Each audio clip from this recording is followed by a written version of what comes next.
Bien, entrando al tema de argumentación, en el quehacer cotidiano del jurista, la argumentación juega un papel determinante en atención a que nos permite la detección de errores fácticos y lógicos, toda vez que en el universo jurídico existe una gran cantidad de disposiciones normativas contenidas en los textos legales que pues, pueden ser ambiguos, contradictorios o vagos, las cuales pueden producir diferencias legítimas y como consecuencia pues disputas.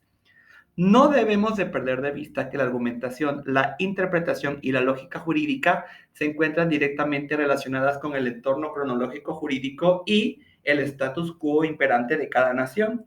Y claro está, en la línea de juzgador en torno a su formación, ya sea naturalista o positivista. Pero, ¿qué entendemos por argumentación? Argumento significa disputa. En este sentido, a veces decimos que dos personas tienen un argumento en una discusión, pero no representa este concepto que les acabo de dar en primera plana, lo que realmente son los argumentos. Asimismo, también dar un argumento significa ofrecer un conjunto de razones o de pruebas en apoyo a una conclusión. Fíjense que por otra parte, y ya han visto que a mí me gusta mencionar mucho al jurista español Manuel Atienza, él en su obra de El derecho como argumentación afirma que el concepto de argumentación pues es un concepto bastante complejo, como inevitablemente pues ocurre con las nociones más básicas que se usan en cualquier disciplina. Lo que agrega Manuel Atienza es que lo primero que se encuentra y que se busca es un libro de argumentación. Eso le pasa a un servidor, le pasa a ustedes. Y pues es que en algunos de estos libros pues hay una aclaración conceptual que suele consistir en que se muestran diversas maneras de usar esta expresión y en justificar por qué se elige uno o más de esos sentidos. Pero Atienza nos dice que no es difícil darse cuenta que esa pluralidad de significados que encontramos en las obras literarias tienen que ver con algo que se ha antes señalado, con la existencia pues, de diversas disciplinas o de diversos campos vinculados a la argumentación. Un ejemplo, en los libros de lógica, la noción de argumento se presenta como un encadenamiento de enunciados, ¿verdad? Pero ese es un concepto que resultaría bastante insatisfactorio o quizás para nosotros insuficiente que nos dedicamos y nos interesamos a la argumentación desde el campo de las ciencias de la comunicación, de la psicología cognitiva, lingüística, de la retórica o del propio derecho, que es lo que nos atañe. Para nosotros, como abogados y para efectos de nuestra materia, entenderemos como argumentación a la construcción de premisas y razonamientos jurídicos que serán analizados a fin de arribar a una conclusión que se convertirá en la resolución o sentencia relacionada con el caso planteado. Una vez que hemos establecido claramente el concepto de argumentación y enfatizado en la importancia que para nosotros como jurista debemos de pasar al análisis de la interpretación jurídica y su trascendencia en el derecho de acción o el derecho cotidiano. Vamos a entender a la palabra interpretación como proveniente del latín interpretativo, que es a su vez del verbo interpretor, que significa servir de intermediario, venir en ayuda de, y esta última extensión por extensión, explicar de esta manera. Interpretar entonces consiste en declarar el sentido de una cosa. El rol social del abogado no depende tanto de un contenido objetivo, sino de, ojo, interpretar y presentar como la realidad objetiva el caso concreto en orden a una finalidad. ¿Cuál es? Defender al acusado para excluirlo o incluirlo dentro del ámbito en el que se aplica la ley general. Lo mismo que el rol social del Ministerio Público para acusarlo. Y en cambio, el rol social del juez consiste en interpretar y la aplicación de la ley general al caso concreto. Ya quedó entonces establecido que la interpretación es una actividad compleja y fundamental en la vida cultural y social por la importancia y diversidad de campos o ámbitos de la vida en lo que es necesaria. La interpretación, pues, es un proceso intelectual que acompaña necesariamente la aplicación del derecho. Todas las normas, en tanto que deben de ser aplicadas de manera racional, requieren de una interpretación, pero en todo caso, el acto de interpretación depende de la formación jurídica, así también como de la cultura de la persona que la interpreta. Y es que ustedes como yo sabemos que el derecho no solo se crea, modifica o extingue mediante la actividad de los cuerpos legislativos, sino que en muchas ocasiones los órganos aplicadores lo complementan, lo modifican, crean o incluso derogan. En efecto, al quedar en posibilidad de interpretar, el órgano aplicador incorpora o adiciona nuevos elementos a los materiales jurídicos existentes.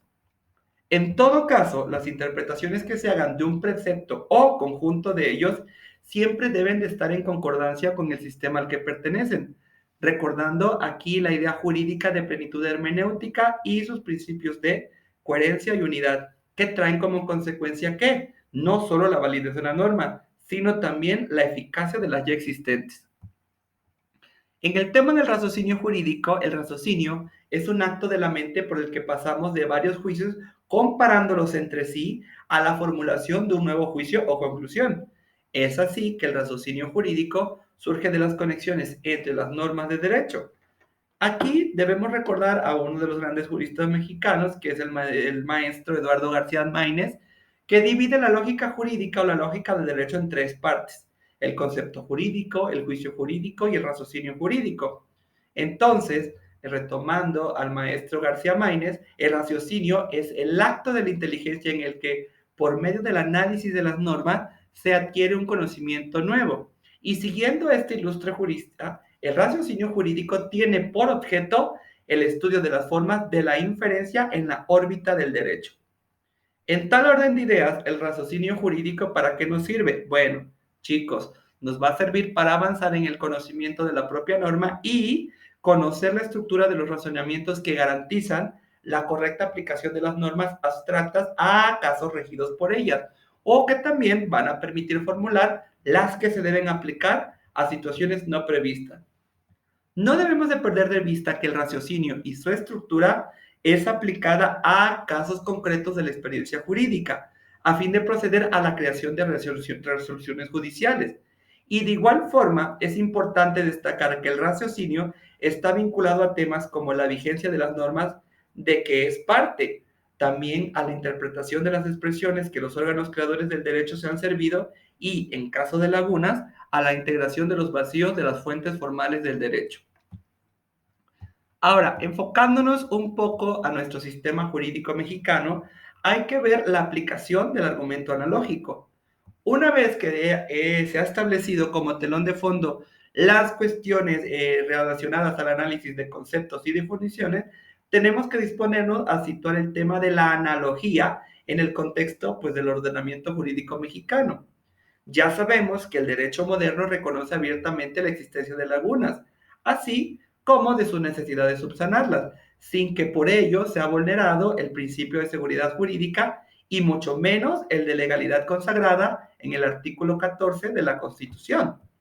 Si analizamos el precepto que aplica el artículo 14 de la Constitución, que les pido de favor que lo lean y lo razonen con lo que les voy a explicar, y realizando una interpretación literal, los jueces, lo que nos dice el artículo 14 es que los jueces deben de decir lo que las leyes dictan, garantizándose así el principio de la legalidad. Ok, entonces, entendemos que es correcto señalar que el derecho moderno es un derecho racional compuesto de normas abstractas de carácter general que, con aspiración de validez, pues buscan garantizar la legalidad y la seguridad jurídica, por lo que resulta indiscutible en materia penal, la analogía sea prohibida atendiendo al principio nullum pena sine lege, nullum pena sine crimine y nullum crimine sine impone lege, ¿ok? Destacándose así el principio de legalidad en materia penal en el sentido que la norma debe de ser aplicada a la letra y al caso dado, descartando cualquier tipo de interpretación, ya sea basada en la costumbre o en la analogía. Sin embargo, también es necesario que yo les señale que la analogía en algunos casos no viola el principio de legalidad, ya que lejos de poner en peligro o vulnerar garantías constitucionales, las complementa. Un caso de ejemplificar, el caso de materia civil, en el artículo 1858 del Código Civil Federal, que a la letra nos dice: los contratos que no estén especialmente reglamentados en este código se regirá por las reglas generales de los contratos, por las estipulaciones de las partes, y en los que fueren omisas, por las disposiciones del contrato con el que tenga más analogía de los reglamentados en este ordenamiento.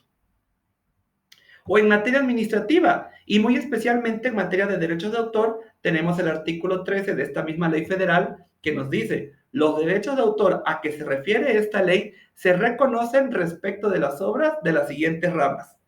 Y ahí nos viene el catálogo. Y por último nos dice, las demás obras que por analogía puedan considerarse obras literarias o artísticas se incluirán en la rama que les sea más afín a su naturaleza.